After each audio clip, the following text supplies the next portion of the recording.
Bismillahirrahmanirrahim. Assalamualaikum warahmatullahi wabarakatuh. Waalaikumsalam warahmatullahi wabarakatuh. Alhamdulillah. Alhamdulillahi rabbil alamin.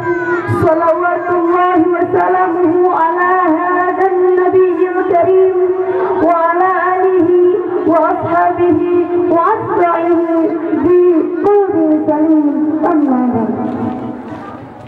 Untayan kata puja, mari kita panjatkan kehadirat Allah yang maha mulia.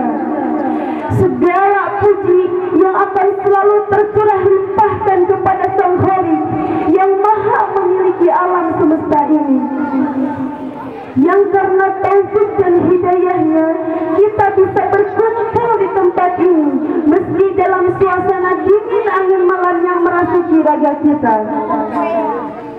Salawat teriring salam semoga tetap tercurah limpahkan kepada Habib tertinggi, pimpinan Reformis Islam, pembela kebenaran dan pencegah kebatilan, penghibur di kala layu dan penggemar di kala lara. Siapakah dia?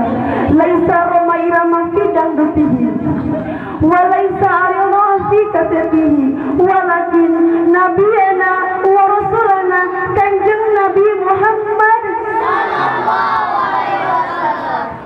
tak lupa kepada para keluarganya, kepada para sahabatnya, dan sampai kepada kita semua selaku pengikut ajarannya. Yang terhormat Syekhi wa Syekhina Kiram, pimpinan Pondok Pesantren Darussalam, yang terhormat para tokoh masyarakat, para aparatur pemerintah setempat, yang terhormat para kaum muslimin wal muslimah, para santri wal santriyah rahimakumullah. Amin. Dalam satu riwayat, Rasulullah sedang berjalan di pagi hari setelah menunaikan sholat subuh. Kemudian beliau bertemu dengan para sahabat. Lalu Rasulullah menyapa dengan ucapan santun dan sederhana. Kaifa asbahtum fi hadzal yaum? Bagaimana kabarmu di pagi hari ini wahai para sahabat? Kemudian para sahabat menjawab dengan serempak, asbahna mu'minina billah. Kami lalui pagi hari ini dengan keimanan kepada Allah. Kemudian Rasulullah melanjutkan dengan pertanyaan, wa ma alamatul iman? Dan apa tanda-tanda keimanan wahai para sahabat? Kemudian para sahabat menjawab, nasbiru alal bala wa nashkuru alal raha wa narda bil qada. Kami sabar atas segala ujian dan musibah. Kami senantiasa bersyukur atas segala kelapangan dari Allah, dan kami selalu ridho atas segala keputusan dari Allah. Mendengar jawaban para sahabat, Rasulullah langsung menyambut dengan senyuman, Antumul mu'minuna haqqan, kalian adalah sebenar-benarnya mukmin. Sungguh para sahabat sangat menjadikan Rasulullah sebagai suri tauladan dan panutan hidup yang baik, sehingga mereka bisa menjadi umat yang begitu indah karena melihat keimanan dan kemuliaan Rasulullah Sallallahu Alaihi Wasallam. Masyaallah muslimin rahimakumullah. Mendengar kisah barusan, jadi timbul 3 pertanyaan.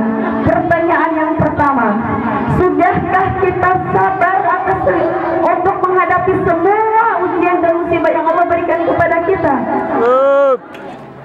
Ataukah kita malah mengeluh dan terus mengeluh, bahkan sampai menyalahkan takdir di saat ujian melanda dan musibah menghampiri kehidupan? Padahal Rasulullah telah jelas menerangkan dalam hadisnya, Wallahu idza ahabba 'abdan ibtalahi. Betapa Rasul sangat jelas menerangkan dalam hadis itu bahwasannya jika Allah mencintai seorang hambanya, maka Allah akan menguji orang tersebut. Jikalau semua umat Nabi mengetahui bahkan sampai memahami makna hadis itu, maka saya yakin di saat ujian melanda dan musibah menghampiri kehidupan, mereka akan menghadapinya dengan penuh kesabaran, bukan dengan kemarahan, bukan dengan arogan, bahkan bukan dengan keputusasaan. Betul? Hadirin rahimakumullah. Pertanyaan yang kedua, sudahkah kita senantiasa bersyukur atas segala kelapangan yang Allah berikan kepada kita? Ataukah kita malah melupakan kepada Sang Pemberi kelapangan? Alangkah baiknya jika kita diberikan kelapangan untuk menghadapi semua urusan, maka ucapkanlah syukur, karena Allah sangat senang bila semua nikmat yang telah Allah berikan kepada hambanya diperlihatkan oleh hambanya tersebut.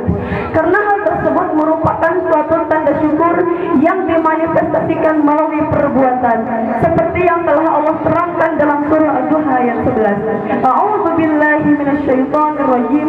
Bismillahirrahmanirrahim. Wa amma bi ni'mati rabbika fahaddits, dan terhadap nikmat Tuhanmu maka hendaklah kamu menyebut-nyebutnya dengan bersyukur. Tidak hanya itu, Allah juga telah menjanjikan kepada orang-orang yang senantiasa bersyukur untuk menambahkan nikmat yang ada padanya, seperti yang telah Allah jelaskan dalam surah Ibrahim ayat 7. Bismillahirrahmanirrahim. La in syakartum la azidannakum wa la in kafartum inna 'adzabi lasyadid. Hadirin rahimakumullah. Pertanyaan yang ketiga, sudahkah kita menanamkan sifat ridha dalam diri kita untuk menerima semua keputusan dari Allah? Padahal apa yang Allah berikan kepada kita itu adalah sesuatu yang terbaik menurutnya, meski terkadang takdir Allah tidak sesuai dengan keinginan kita. Betul apa benar? Yes.